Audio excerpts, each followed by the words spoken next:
Hey everybody, this is Logan Albright, and today I want to talk to you about book quality.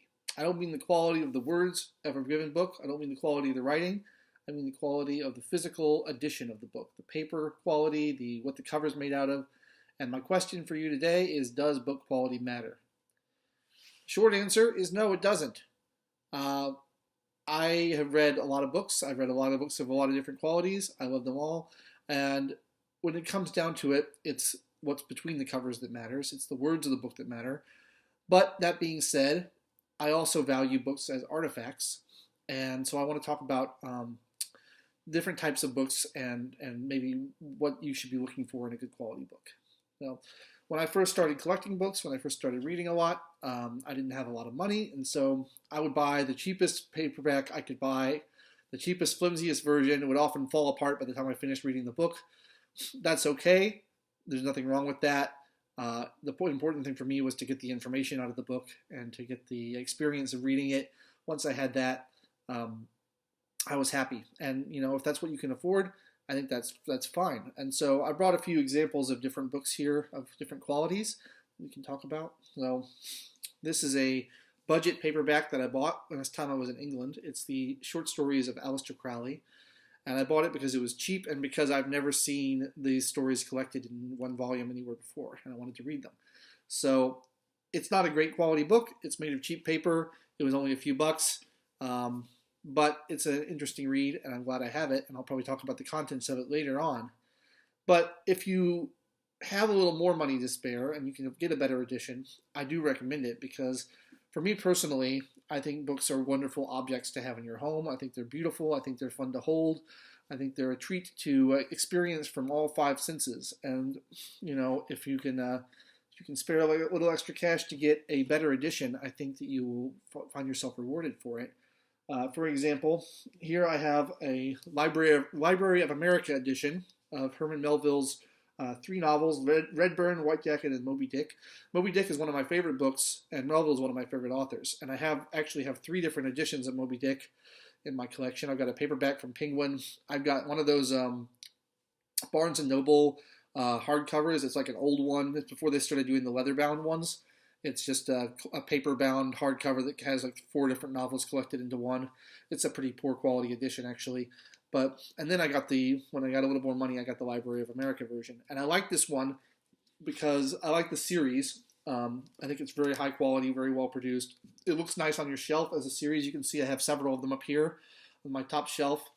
And if you don't like the dust jacket, which is just kind of boring black, but underneath, you've got this beautiful cloth-bound books. These ones are dark blue. Can't get the dust jacket off here. Here we go. These ones are dark blue with this gold here. This beautiful paper. These are durable. They'll last a lifetime. Library of America. I really like these. And so I try to kind of collect these when I can get them of authors that I like and books that I like to want to go back to and read again and again. And you get more of an experience out of it. These are nice because they're small. They fit in your hand. They feel nice. They look nice. They smell nice. Everything is good about them. But you don't stop there. You can go to even nicer editions if you have the money and you are so inclined. For example, I have here my favorite book in my collection. This is upside down. This is the Lord of the Rings trilogy by J.R.R. Tolkien. It's in a beautiful leather-bound red slipcase. The book itself is red leather-bound. It's got gilt inlay. It's got nice designs on it. On the inside, you've got this marbled paper, and then there's a map that folds out, and you've got, as you can see here, red and black text. Red text like it's the Bible, because spoiler alert, The Lord of the Rings is the Bible. We'll talk more about that later. But I love this edition because it's a little big and heavy and unwieldy and hard to read sometimes, but it really, it emulates the feel of one of those old manuscript or old handwritten books from way back when they were printing books on vellum. It really just feels nice, and it's weighty, and it's got this great leather that's great under your fingers, and it smells nice. It smells like leather, and you really feel like you're experiencing something when you read it. It's not just putting words into your brain. It's a whole sensory experience, and it's wonderful.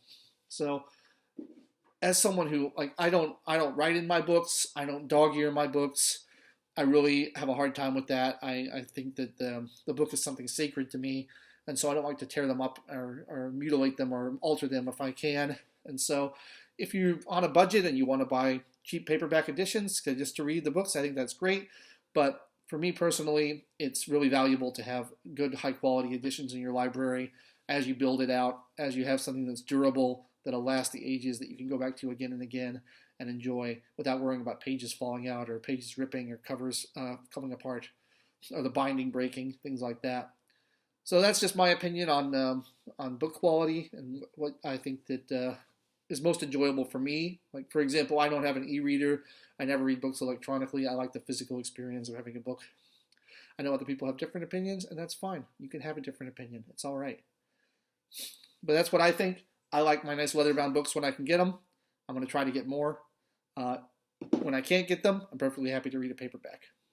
So that's all for now. I'll do another book review tomorrow. I hope you've enjoyed this. My name is Logan Albright, and if you're interested in my writing, the link to my author page on Amazon.com is below in the description. Thanks a lot.